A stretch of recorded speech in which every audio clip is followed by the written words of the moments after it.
Early in the morning of November 27, 1995, at the place where I worked as a security guard in El Trigal, a neighborhood on the outskirts of Havana. And there I saw that part, that device, the flying disc, floating above the workshop building. I couldn't move at all. I was, well, paralyzed. My body was numb to the point that it was practically paralyzed. I wanted to move, but I couldn't. Then, through the window, I saw all the movement that the craft made. Even after it was floating above the workshop building, it went down.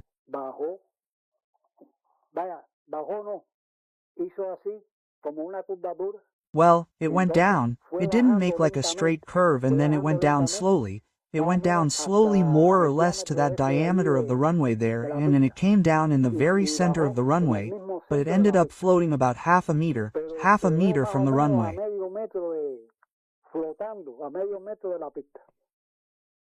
I checked to see if it had a leg or a wheel or something, but no, it didn't have anything. He remained floating.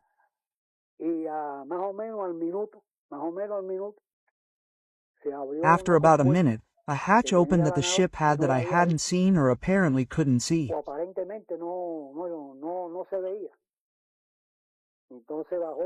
Then he came down from the floor upwards.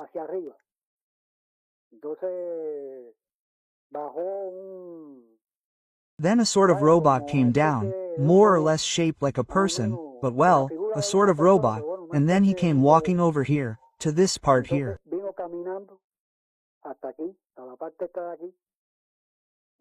Then he crossed over there. When he got there, wow, I thought he was coming over here, to the guardhouse. I tried to move, to break a window or something, but no, I couldn't move.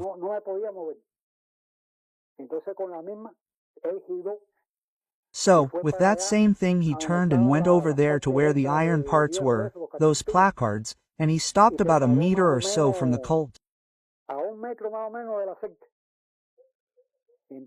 Then, with that same thing he stood straight in the cult and began to move his head from one place to another, from one side to another, from one side to another.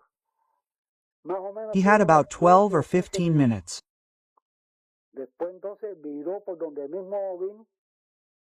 Then he looked back the way he came, went to the warehouse, closed the door and then turned it on. They looked like turbines, but well, they looked like turbines, but I don't know if they were turbines or not. They were like a phosphorescent light, like the flame of a gas stove, the color of a gas stove flame. Then you could hear a buzzing sound. It wasn't the noise of an engine or anything like that. It was like the buzzing of many bees. When there's a hive, there are many bees, the buzzing, but a little high-pitched, higher pitched than the buzzing of bees.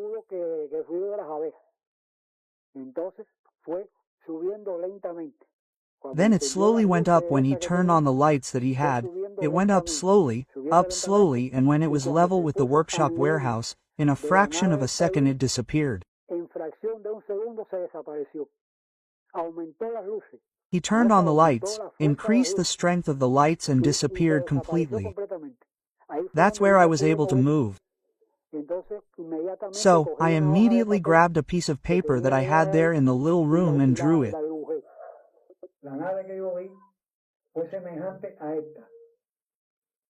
The ship that I saw was similar to this one, and the lights that it emitted in these holes or in these turbines that seemed to be turbines were a phosphorescent bluish light, perhaps a little more elongated, but it was similar to this one.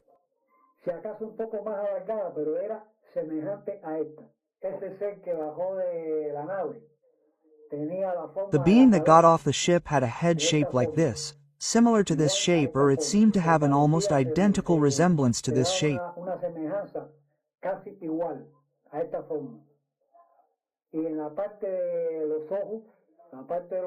And in the part of the eyes had, or it seemed to me that it had a pair of camera lenses. un par de lentes de cámara fotográfica, pero era mucho más alto, como de 6 pies y But it pico was de much estatura. taller, like 6 feet tall, and on its body it had a dark gray suit, very shiny. De color gris oscuro, muy brillante. Y en la forma que él se movía, en la forma que se And in the way movía, that it moved, mechanically, well, it seemed to me that it was a robot. vaya, me pareció que era un robot.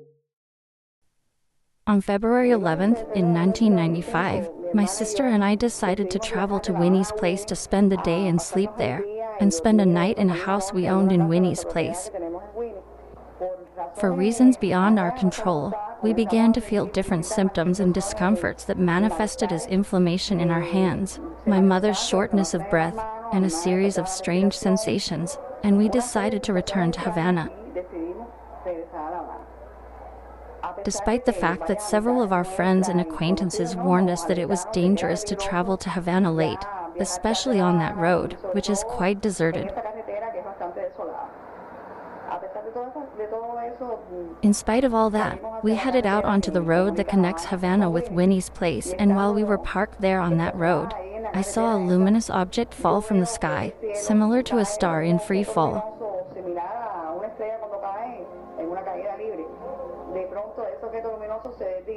Suddenly, that luminous object stopped above the horizon and began to move in a diagonal movement to the left of where we were standing.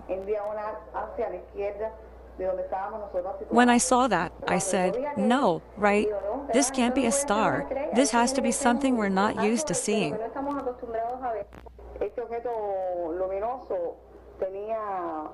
This luminous object looked to me like an inverted hat, a mushroom.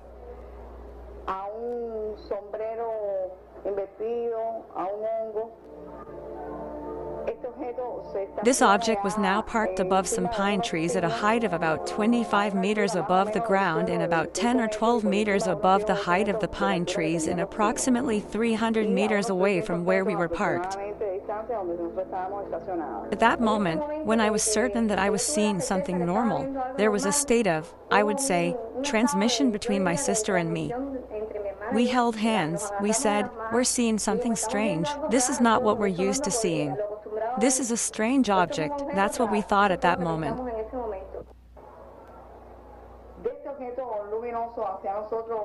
From this luminous object towards us, a matte light beam was traveling. It was formed.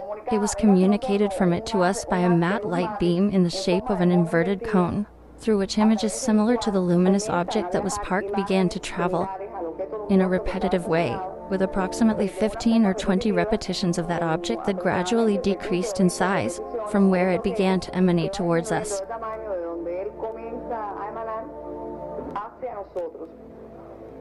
This luminous object did not emit any sound. Its light was a constant light, not an intermittent light like the one emitted by airplanes. And we did not feel any fear, we did not feel any dread. What we felt was a euphoria, a manifestation of joy, convinced that we were witnessing something spectacular, very sensational, and that we were privileged to witness an event, a phenomenon of this type. Near the place there was a gentleman who, in view of the joyful expressions that my sister and I were showing, intervened to ask us what was happening to us. At that very moment, the phenomenon, due to the intervention of this third person, began to descend and then disappear from the end. We spoke to this gentleman later and asked him if he had seen a similar phenomenon to the one we had seen, and he told us that he had not, that all he had seen was a halo of light. And I can say that it was like a response from that object to us, because it was when we were in a state of euphoria, of joy, of a bit of novelty, that those light emissions began to shine towards us. It was like a response to our emotional state. I would say that it was a form of communication. An example that perhaps best demonstrates the possible existence of abductions in Cuba is what Anisia Arias told, who claims to have had an unusual and unpleasant experience in the late summer of 1990, 5 years before the Torriente events. Went out into the yard, looked at the sky, saw a small light moving like a satellite towards the north, near the polar star.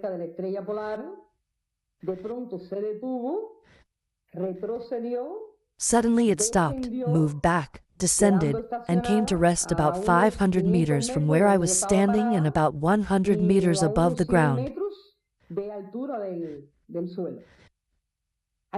There I was able to determine its shape.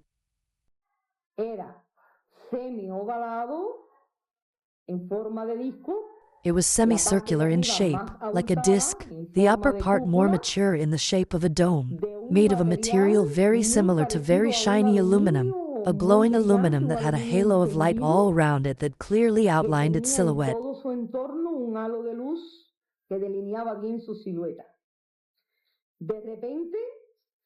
Suddenly, without giving me time to do anything, at incredible speed, the object came towards me, ending up approximately 5 meters away from where I was.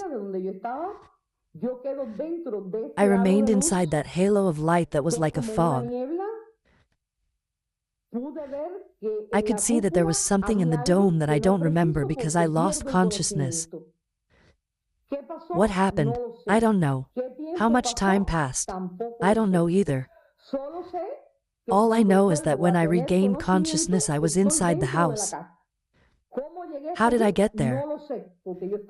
I don't know, because I was in the park in the following way. I appear inside the house like someone falling from a height. I feel my knees buckle and I make a great effort to stiffen up to recover and stay standing, which I managed. I took a deep breath, recovered, and could see that everything was very bright and that the object was behind me at the door on the outside. I hear a noise that is like a very high-pitched buzzing. I know it is behind me, but I felt very scared and did not look up to see it. I continued to the living room, called my mother and said, "Nima, Nima, run, get up because there is a ball of fire that is going to light the house." I continued and went out through the door of the room, looking on the roof of the house to see if it was lit, because the object seemed to be lit, which it wasn't.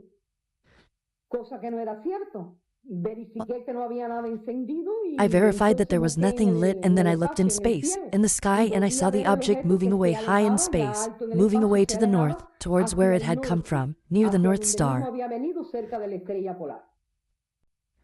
I stayed in the patio. When I went to walk, I felt some discomfort. My feet seemed to weigh me down. I felt cramps going up through my feet, like a current going up through my feet, and I felt very tired, exhausting, very sleepy. I went inside. My mother asked me questions, but I couldn't answer her. I couldn't talk that night. I went to bed while I was still dressed. The next day I got up. I could see that the light was bothering my eyes and I tried to remember, but I was still tired and a little groggy. With great difficulty I was able to remember what happened. I could see the plantations in the yard, the trees where the object had been, which were withered. And I could see that as the days went by they changed color and dried up until they were completely dry. What happened during all that time in which Anisia believed she had lost consciousness? We will try to find out through hypnotic regression, a psychological condition induced to allow the analysis of blocked experiences in a person. When the regression process concluded, Anisia seemed to remember what happened more clearly, stating that she had felt the pricks of needles that were inserted into her right hand by those beings, whom she described as very blonde and of normal size, but extremely thin, who were manning the object that she called a ship. Los cuales tripulaban el objeto al que ella llamó nave. On December 14, 1995, the usual tranquility of the small town of Guara was shattered when unidentified flying objects started. A close encounter with the locals. When was it? Well, we, the locals, started going out into the street and looking at things. And we, curious kids, finally, climbed up on top of the sign to see that light. And it was a big light, kind of yellow, and with little red lights. And then we saw that it was going towards the cane. And then the two of them stopped there, and there it made a movement like this, and they went back and forth and, a movement. And it seemed like I don't know that it was going to take samples of wind, or the cane, I don't know, or the cane leaf. That must have been something. No noise. No noise. None. And a lot of people came out, a lot of people in the neighborhood, the entire neighborhood. At the height of the wind. There at that height there is wind there. There they were there. At that height.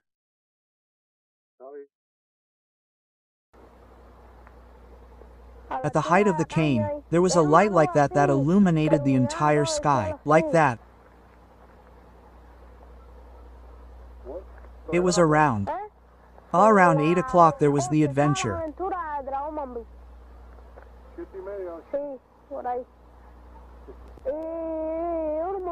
And some guys who were on guard shot it.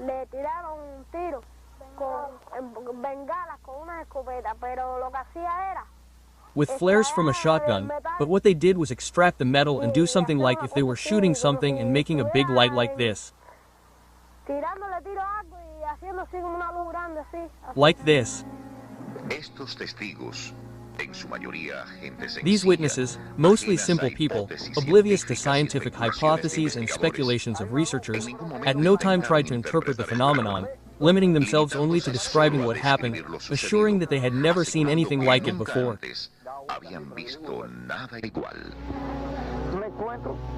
I found a red ball that was coming down like this, from top to bottom, but not very high, like with 8, 10 or 12 lights, I don't know. I didn't mention that the pressure caught my attention because I had never seen it before. It didn't make any noise, a reflector like a rainbow.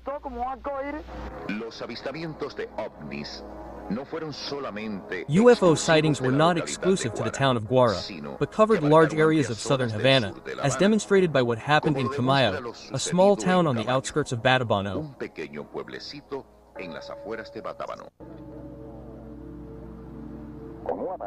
Like a device like that, it had 4 lights on top, but 4 impulse lights because it illuminated everything.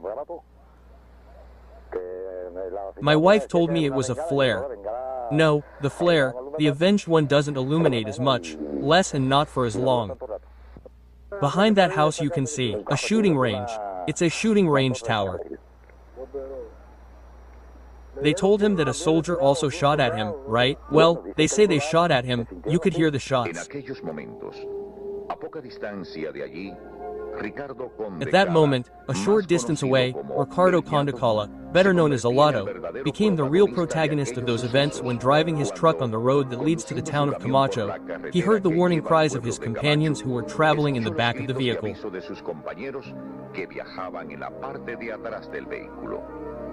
Look at a UFO. I see a disc, a saucer.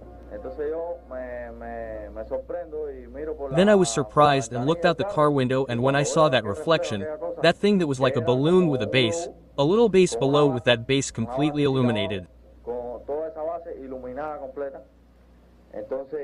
So it was flying like that at near the car.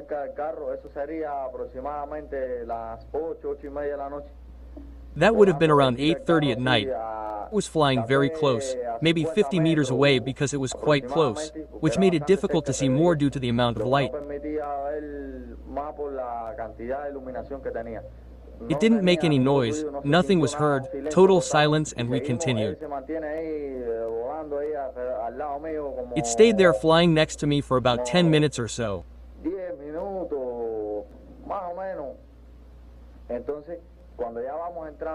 Then when we were entering the small town of Camacho, that's when the shots were heard, and I said, well, it must be the shots, it must be that thing that's shooting, but it wasn't because there was a military unit nearby.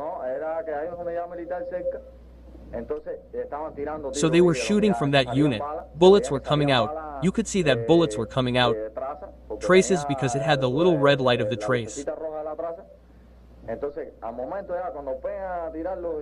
So at the moment when they started shooting, that was about 15 seconds, 20 seconds when the shooting started. Oh, another thing was that there was no current of any kind. So, when they started shooting, it disappeared immediately without a trace. Nothing at all. A principios del verano de ese mismo año de 1954. At the beginning of the summer of that same year of 1954, the current physics teacher, Enrique Pérez Gutierrez, also witnessed a unique sighting in broad daylight of an unidentified flying object that would change his life and would later make him one of the most important researchers of the UFO phenomenon in our country.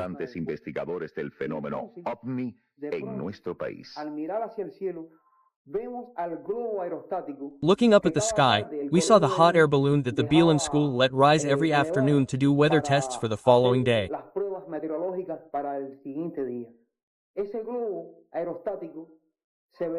That hot air balloon was seen at an altitude of approximately 2,000 to 3,000 meters, more or less the height of the summer clouds.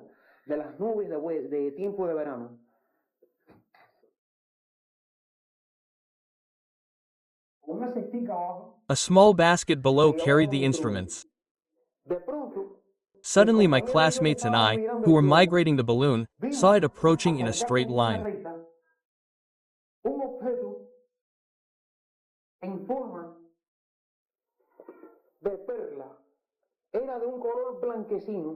A pearl-shaped object was whitish, pearly in color, and that object that burst in at great speed stopped abruptly, and then a little dog prowled around me.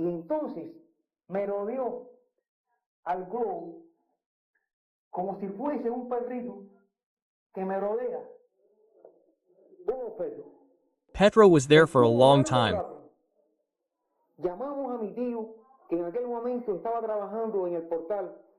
We called my uncle, who at that time was working in the portal repairing shoes, and approximately 5 people witnessed that incredible vision in a blue sky that clearly highlighted everything in sight.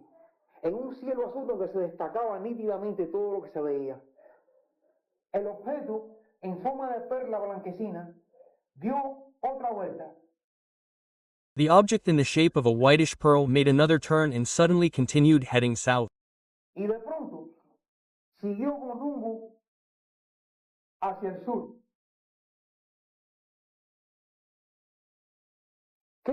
What was it that powerfully called our attention?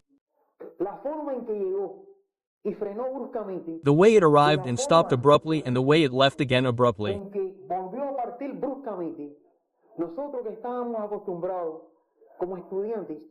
We, who were accustomed as students to inertial characteristics, knew that every body needs time to slow down and needs time to accelerate.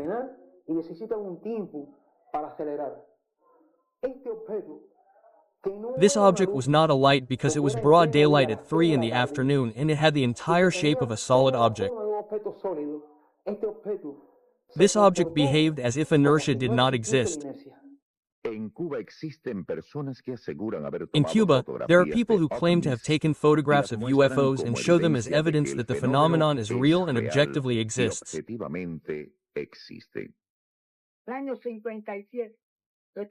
1957, I was on the Queevil Hill with a RIF camera that I had because I used it to take photographs, and there was a dark-skinned man attacking there. They used to hire them before the revolution.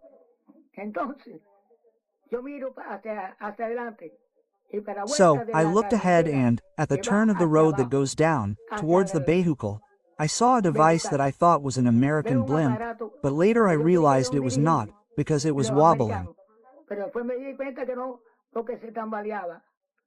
So, I told him, Old man, look over there. It is not a blimp. And that boy, I think it is not a blimp. I took 3 photos of him, but... So, the old man got scared, because when I went to take another one, he disappeared. And the old man ran away, saying, "Spirit, spirit."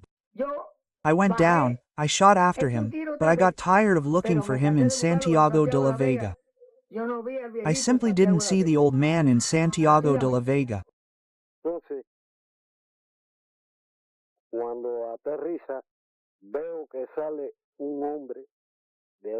When he landed, I saw a man come out of there in camouflage. Then he turned around and leaned against the ship.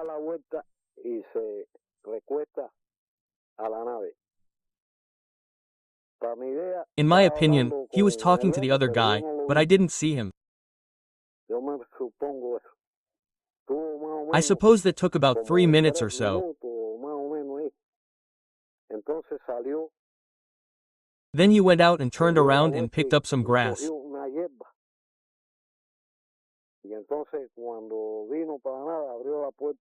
And then when he came out of nowhere, he opened the door, got into the ship with it, blew out an air blast and got up and blew out a stream of blue fire and disappeared.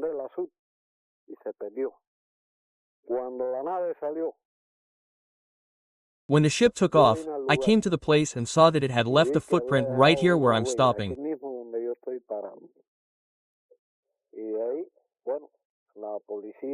And from there, well, the police told me it was 5 meters plus 2 wide. No, it didn't make any noise. The only thing it did was a pressure of air and the device rose, and with the same one he put out a stream of fire and grabbed the mountain.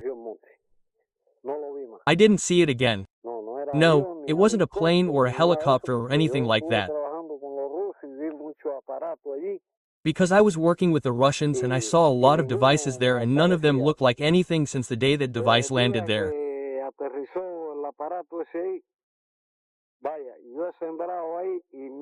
Well, I've planted there and no, the planting hasn't been of any use.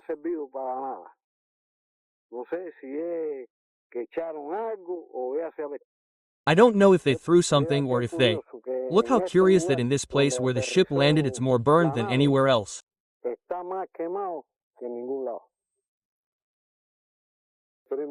My cousin got lost, but I didn't. I don't know if it has any ties to those ships or not.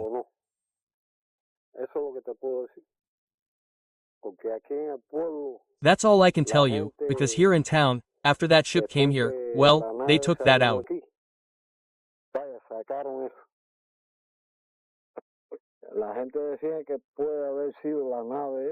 People said that it could have been that ship that took him away, but imagine, I can't say that it was the ship because I didn't see him. He was searched for here, but searched for well. And here, if anyone gets lost in the mountains, the town goes out to look for them and the army goes out too because it was a battalion that went in. Plus the town.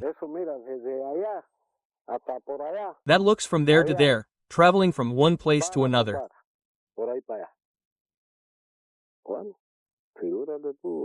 Well, imagine the things people say, right?